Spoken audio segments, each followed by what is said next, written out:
Record বৃষ্টিতে ডুবলো ফেনী। গত 24 ঘন্টায় ফেনীতে 347 মিলিমিটার বৃষ্টিপাতের ফলে ফেনী শহরের গুরুত্বপূর্ণ সড়কগুলো ইতিমধ্যে পানির নিচে তলিয়ে গেছে। আমাদের কাছে যেমনটি তথ্য আছে, ফেনী পৌরসভার ডাক্তারপাড়া শহীদ শহীদুল্লাহ কায়সার সড়ক, সদর হাসপাতাল মোড় সড়ক, একাডেমি সড়ক, ফেনী সরকারি কলেজ সড়ক সহ শহরের গুরুত্বপূর্ণ সড়কগুলো ইতিমধ্যে হাঁটু সমান পানি, কোথাও কোথাও কোমর সমান পানির সৃষ্টি হয়েছে। এই জেলার বিভিন্ন উপজেলাগুলো তথ্য অনুযায়ী ইতিমধ্যে ফুলগাজীর কয়েকটি এলাকাও পানির নিচে তলিয়ে গেছে। ফেনী আবহাওয়া অফিস বলছে গতকাল 12টা থেকে আজ মঙ্গলবার 12টা পর্যন্ত ফেনীতে 347 মিলিমিটার বৃষ্টিপাত রেকর্ড হয়েছে, যা এই বছরের জন্য সর্বোচ্চ বৃষ্টিপাত। আবহাওয়া অফিস বলছে যে আগামী 2 থেকে 3 দিন ফেনীতে এই ভারী থেকে মাঝারি বৃষ্টি থেকে ভারী বৃষ্টিপাতের সম্ভাবনা রয়েছে। পৌরবাসীর সাথে এই যে জলাবদ্ধতার কারণে ইতিমধ্যে জেলার বিভিন্ন সড়কগুলোতে যান চলাচল ব্যাহত হচ্ছে, যার কারণে দুর্ভোগে পড়েছেন এখানকার স্থানীয় বাসিন্দারা। স্থানীয়রা বলছেন যে পৌরসভার জলাবদ্ধতা নিরসনের যথাযথ কার্যক্রম না থাকার কারণে এই অল্প বৃষ্টিতে 1 বা 2 দিনের বৃষ্টিতে শহরের বিভিন্ন গুরুত্বপূর্ণ সড়কগুলো জলাবদ্ধতার সৃষ্টি হচ্ছে। আমরা কথা বলেছিলাম ফেনী জেনারেল হাসপাতালে আগত রুগী এবং রুগীর স্বজনদের সাথে।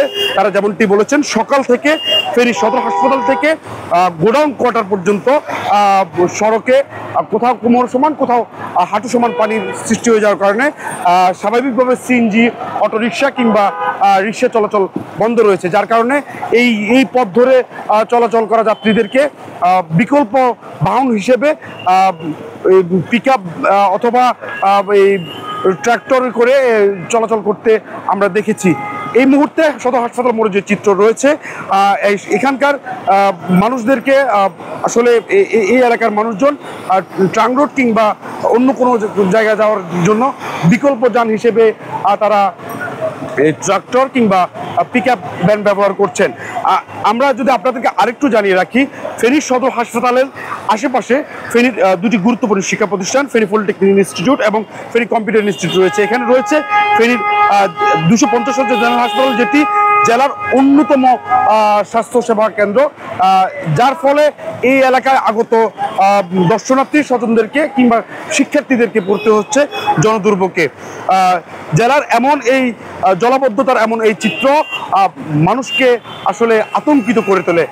এর একটি কারণ 2024 সালে ফেনীতে যে ভয়াবহ বন্যা হয়েছে, তার ফলে ফেনীতে এখন একটু ভারী বৃষ্টি হলে শহরের কোনো রাস্তাঘাট যদি হাঁটু সমান পানি ওঠে, মানুষের ভিতরে একটি আতঙ্ক কাজ করে 2024 সাল কি ফিরে আসছে কিনা।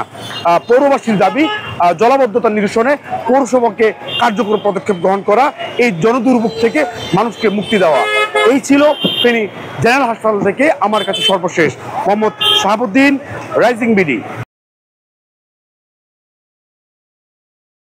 ওয়ালটন এখন দেশের সীমানা পেরিয়ে পৌঁছে গিয়েছে 50টিরও বেশি দেশে।